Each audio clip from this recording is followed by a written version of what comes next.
Y'all are on the East Van Dan Shit Show. Yeah. But anyways, welcome, Ross What's going on? Albrecht. Is it Albrecht? Albrecht. Okay, cool. Albrecht works. I'm DRUIN. Yeah, thanks. Cool, man. Yeah, I checked out your guys' one of your guys' EP. Cool. Which is your guys' first one? The goat whispering in the Panthers ear. Yeah, it had that really long name. Yeah. It's fucking sick, man. Cool. Yeah, so you guys were supposed to play at the Globe? Yeah, we were supposed to do the Globe and the Phoenix in Victoria, and just life stuff got in the way. I'm basically on this, as most people in Vancouver, their lives have been taken over by FIFA. So yeah, man. I actually used to live in Vancouver quite some time ago. Yeah, that explains East Van Dan. Yeah, man. But I've never had to cancel a show in my 20 fucking years of playing on stage, and oh really? Here we are. This is the first time, but we'll be over there soon. We'll make it happen. Yeah, for sure. So bring us back to the beginning, man. How did you get into music? How did that lead into DRUIN? All that jazz. Yeah, I've been playing in bands since I was a kid. You know, fucking trying to put the angst and the energy somewhere. You know, I saw a kid playing guitar in elementary school who was about to move away, and I was like, and he pulled out a guitar one day. I was like, that shit's so tight. I was like, that's the coolest thing I've ever seen. And then just fucking I used to, I got kicked out of pretty much every band class I was in. It was great. I had a real great experience learning music as a kid. I left after maybe 3-4 hours into band class. I just fucking left. Yeah, for sure.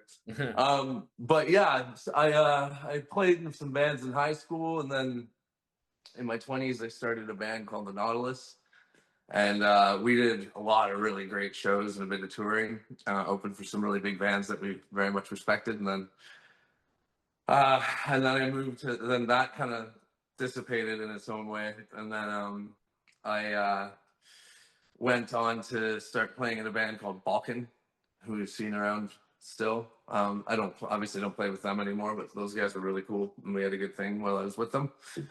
And then I got really into electronic music, and that's when COVID hit, and so I DJ'd and fucking produced like synthwave and stuff. And while I was doing that during the whole COVID thing, I was still playing guitar, and then my friend Vanessa, who recently passed, actually, she said one day, she saw me playing guitar. She's like, "Why the fuck are you wasting your time with this fucking DJ shit?" And she's like, "You need to start another band." And I was like, "All right, it's fucking, yeah, you're right. It's time." So, and then we went about our, life moved on a bit, and then I met the right people, and something sort of just happened, I was kind of producing a bunch of stuff by myself too, and then sort of was like, I need to, I can't pull this off with sequencers and loopers, Yeah, you need some connection, and that's like music is such a big part of that, right? For sure, yeah. So what I ended up doing was, I took what I had produced electronically, but with my, with my guitar, and then kind of brought some basic ideas to our drummer Drew, who I've been playing on and off with for like fucking 15 years. So Drew kind of came into the picture, and then I happened to be working in film at the time with a dude who's our bass player now, and we both just had like nothing to do, sitting in the back of the truck for like hours. So we just talked music, and then realized we had our gear in the same jam spaces, and we're like, wait a second, let's just move your shit over to the fucking room, And then our other guitar player came into the picture because I couldn't, again, try to get a lot of the ideas across using loopers and whatnot with like the guitar stuff. So first guy that came to mind was Eric, who's our other guitar player, and I know him through riding motorcycles and stuff. So and then And then we started just took every idea that I had and all the stuff and all that shit that was like piled up over the years and threw it in the garbage and started from scratch again. Nice. Yeah, I hear you. Yeah. Um, yeah, I have like fuck, dude. I have like 16 tracks sitting at a studio right now, Mm, and I'm just like fucking like I'm a sober guy these days, but hmm. fucking everything that I've like pre-recorded is just like part of me is like okay, they're good, but like I know I can do better. So I can like relate to like, Yeah, throwing it all away and then just like restarting from fucking scratch. But like totally. it's like Yeah. fuck, 'cause it's so much work too, right? Hmm. For Yeah, cause sure. cause I'm a vocalist and a guitar player, so Right. Yeah. yeah, shitty Yeah. bass player too. Yeah, for sure. Yeah. Yeah, I have so much material. I mean, obviously a lot of us do that play, but there's I have like two like fully produced like synthwave albums that I was just like, nah, got to the end of it, I was like, I'm not feeling it. But Yeah. then also there's things that can happen. I find that like when you have like, you're plugging away on something and you have like an idea, a concept, and then something can just come into play and derail it. That's sort of I felt with some of that electronic stuff I made, and I was just like, you know what, man, it's just like it doesn't represent who I am right now, or it's like I'm not feeling that way anymore. So Yeah, I hear you. yeah, Yeah, there's just something about, fucking picking up like a 62 reissue SG and just like giving her, or like yeah, any guitar for that matter. totally, Yeah. yeah, for Um, sure. so like what kind of music were you into like growing up? Um, can like the first album I ever had was Nirvana, Nevermind, Oh, nice. and Mine was it, it was like at the same time. It was the Soft Parade by The Doors, and okay, then Back in Black, yeah, yeah, AC/DC. So totally. Yeah, like back when I was a kid, I think a lot of like that, and then like I don't know, fucking so honestly, because I was like a fucking kid of the Much Music era, like just whatever the fuck was on there, like so much like cheesy Vancouver shit that I still have a yeah, soft spot in my heart for, like yeah, Matthew Goodband and fucking yeah, like for real, dude, like he has a lot of bangers.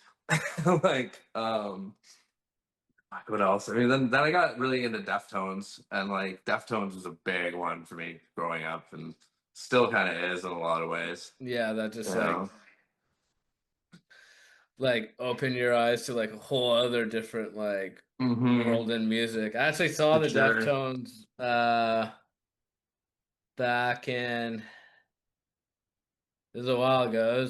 It was when Alice in Chains and Mastodon, Mm-hmm. like the Mastodon was touring for like Crack the Sky. Yeah, yeah. Yeah, so that was a while Shit. back. Yeah, I went to that tour in Seattle, Oh, and nice. fucking Alice in Chains hometown show, and with Mastodon and Deftones. I Yeah. like stole my mom's car to drive down because I had my truck, but it was like worse on gas. I had like no fucking money, and I was like working on some fucking TV show the night that it was in Vancouver, and everybody's like, "Why aren't you going to that show tonight? And why are you here working?" I'm like, "Oh my god, I fucked up." So I like fucking found a ticket on Craigslist for the Seattle show the next day, and I was like, "Okay, fuck it, I'm going." So like left work early, and then like, oh no, what did I do? Like, yeah, the next morning I just like drove to my mom's work with my truck. I'm like, "You're taking my truck?" And she's like, "Why?" I'm like, "Taking your car." Take if I could just disappear to Seattle, fucking drive down with like no plan, watch the show, and then fucking met some girl in the crowd and like hung out with her and her friends for the night afterwards, which was hilarious. They're like, "Yeah, you can sleep on the couch if you want." I was like, "Whatever." And fucking. So I passed out at these girls' house, and then I had to work the next morning at like noon or some shit. And I woke up. Oh, my plan was to wake up at like 7 a.m. and fucking drive home. And instead, I woke up at like That 9:30, yeah, I nine was thirty in just about to Seattle, and I say fucking drive that's back not to happening. Vancouver. You're not waking up No, at no and fucking I 7 was like, a.m. oh fuck, and I fucking like hauled ass, like burning like 200K an hour down the I-5 in my mom's PT Cruiser, like the whole fucking way back to Canada. And then I get to the fucking border, and they're doing like a pre-check, and the border guards are like, "Whose car is this?" I'm like, "It's my mom's." And I was like, full of her work shit, like fucking, they're like looking in the fucking panels. Like go up, like, "Are you nervous?" And I'm like, "Yeah." Like, "You're being an asshole," you know. And then I get to the main border guard and they ask me the same fucking set of questions. And I'm just like stressing out so hard. Fucking cars like fucking blowing steam out the front because the engine's so fucking hot. And I'm like, I just need to get to fucking work, dude. Like, Classic. I made it with like fucking 2 minutes to spare, you know, like Yeah. now knowing what I know now, it's been like, I'm not coming in. Yeah, Yeah. kind of been there too. I think everyone has. Yeah, for sure. Yeah. Totally. So like regarding your band, Mm. so like how do you like take to like collaborating on like on the music and like going into like record?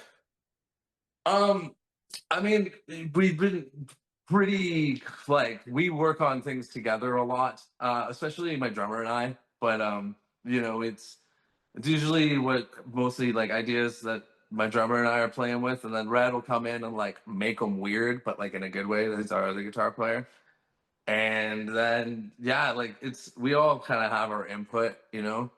Mm. And then as far as recording goes, we do a lot of it ourselves because just like we've had some stupid Oh experiences with yeah, yeah, yeah, yeah. So studios. yeah, you DJ and have been in like electronic shit. So like yeah, you probably know quite a bit about recording and Yeah, whatnot. yeah. I work in audio as well, like for a job. So like, I just we just track it ourselves, and it's way more of like. I mean, we like actually we have some new stuff where decided to like branch out and go to a studio to get our drums done.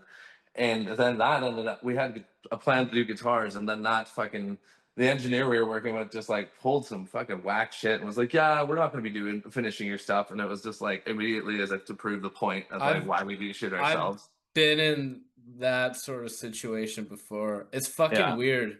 Yeah. Yeah, it is like, fuck, are you kidding me? It's like I just paid you this money and it's like, what the fuck? Exactly. You know, it's just like, I don't know, man. It can be trickier to go somewhere that's set up for it than it is sometimes just fucking use what you got. Yeah. I really like this video called 10 Minute Film School. And Oh it's with yeah, yeah. Robert Rodriguez Yeah, yeah, and yeah. like yeah, his way of just like using what you got and He just explains DIYing. it all in like a Yeah, and like DIY. I've taken that shit to heart. Like I saw that years ago, and I'm always just like, because I also worked in film, right? And I've worked in live events, so I'm like, how can I use what the fuck I have here to fucking get shit done? You know, Exactly. Yeah, I was like just about to say, like you keep bringing up film. I actually work in film and okay, what are you doing? I have a feature film like doing like the festival thing right now. Cool, nice man. Fuck yeah, Yeah. Yeah. awesome. Yeah, and it's like I was able to like make it like pretty like music oriented. So Hmm. like during like the beginning credits, it's like a band like Yeah, yeah, jams. Um cool. Fuck and yeah, I wrote like original music for it and everything. So nice. That's awesome. yeah, it turned out really sweet. Cool. But yeah, so you're into film. Like how'd you get into that? Right out of high school, I worked as background. Um, and Vancouver being a very big film city, like Yeah. it's a lot of we've all got a connection to it somehow, whether you work in it or not. You know, Yeah, for somebody that sure. does. But I just kind of happen to be like, because I worked in I work in events, but I worked in events before. I'll go back and forth to film as needed, but I try not to because I fucking hate it. But What, you don't like the standing around? no, I just have a lot of other things I could be doing with my time than being there. And I Yeah, just don't yeah, want to make beautiful people rich anymore. I'm good on yeah. that. Yeah. But no, it's I happen to know the right I hate saying it to but it is sometimes, you know what I mean? So that's kind of how I got it. And it's just met the right person at the right time and fucking was asked if I wanted to go do some gripping work and some rigging stuff. But yeah, Yeah, coming out of event work, see, it's a similar skill set, so it's kind of yeah, transferable.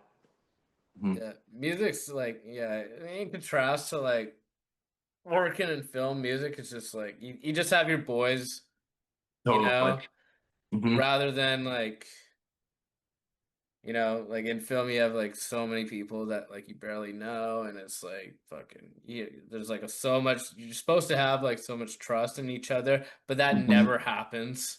Yeah, for sure. And there's just like so many people involved, and it's just like shit can get fucked up like so easy, and it's just like Yeah.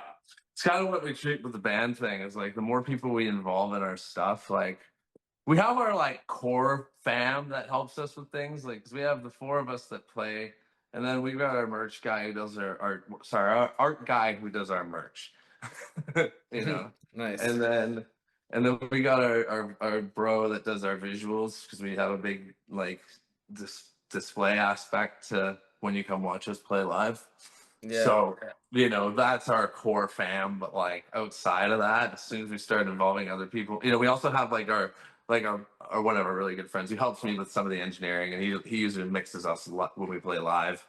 So like, but outside of like our core fam, you know, as soon as you start involving other fucking people in your shit who don't know you or know your story, then things start getting fucked up, or they just like, you know, For fuck you sure. around or fucking or like trying to get a piece in some way. You know what I mean? It's just like Yeah. Yeah. we so we try to keep our shit pretty tight. Not that we don't ever want to meet people or be inclusive, you know, but Yeah. it's best to like, you know, keep your fam to Well, do the you same. can always sense when someone's fucking with you. A hundred You're percent. like, yo, Yeah, for oh, sure. you want to be buddies? You want Yeah, to you want to do what with us? 100%. Fuck you, Yeah, dude. Yeah. for sure. Yeah. Yeah. Yeah, I've been there. Hmm. Don't want anything to do with No, it. totally. So what do you play on? I'm playing my main guitar. This is a 2001 Gibson Les Paul Studio, but it's like a Sick. silver. It's like a silverish one that like they made like one of two. It's like one of 200. Super Nice. rare. And then I have that through a fucking Time Machine pedal board and a 6505 with an orange cab and a Mesa triple rack with an orange cab. Nice. Yeah, but I slave the Mesa off the PV because I mic the PV, but then I slave the Mesa on top just as a fucking stage monitor, so I Nice. can keep my level low on my PV head, so I don't fucking destroy the fucking soundboard, but then I can still hear myself if I want to, you know? Nice. Yeah, Yeah. Are you a fan of the Firebird? like Gibson Firebird. Yeah. Not much of that, but not for me. More of an No, explorer guy. no, the reason why I just thought of it because like my buddy has one, but like Mhm. I'm short, so it's Yeah. like that just like that big, massive fucking body, and it's just like Mhm. I don't know, it's just something about like when you're on like stage or something. I just like wouldn't you like prefer something light? Yeah, it depends what I'm doing. I mean, for playing Doom and shit, I like my Les Paul. It's just heavy and it feels like it has weight to it. But like, if I'm doing more like shred stuff, I have a couple like old school ESPs that I really like for that. Oh You yeah, know, those are like 24 fret floating bridge, all the fucking shred stuff. So I have, you know, when I'm doing solos recording, I usually do them on the ESPs, but then for everything heavy and chunky, that goes on the Les Paul. I have an Explorer as well. I just don't like fuck with it anymore. It just needs work. So. yeah, Explorers too. Yeah, Mhm. yeah. Yeah, I don't know how I feel about them. totally. Yeah. Cool, man. So, anyways, so you guys aren't playing the Globe on what was that? It's supposed to be the 30th or something? No, no, 18th, Oh, 17th and 18th. 18th. But we're Okay. still playing Squamish on the 16th and Vancouver on the 19th. Nice. Where was So, it? Tricksters hideout in Squamish and Lanaloo's in Vancouver. And then Sick. we're doing no August 7th in Chilliwack with Narwhal from the Northwest Territories. So that'll be cool. Nice. Yeah. Um, have you guys played at what the fuck is it called? Uh, Astoria? Yeah, we headlined the Vancouver Psych Fest in February Oh, sweet. there. Yeah, it's just Yeah. a little while I ago. haven't been there in a while, but last time I was there, it was like before they renovated. Hmm. Yeah, so but I hear good things about it. Yeah, it's a good spot. Yeah. It's gotten I've played some pretty epic shows there over the years. Nice. Fucking yeah, we opened for Gorod in there from France. Oh, I think we sweet. opened for them. Fucking gnarly. They're ripping. And that was Yeah. like, yeah, that was pretty fucking wild. Nice. Yeah. Um, cool, man. So where can peeps find DRUIN? Best on Bandcamp, just druin.bandcamp.com or Spotify, even though fuck that shit, or Apple Music, just as much fuck that shit. But yeah, Mhm. on all the streamers. But we'd rather you go through the Bandcamp. It's just better filtering, you know what I mean? But it's out there. Cool, cool. Yeah, for sure. Um, before we leave it off, I got a good personal question. Sure. As for the band DRUIN, if they could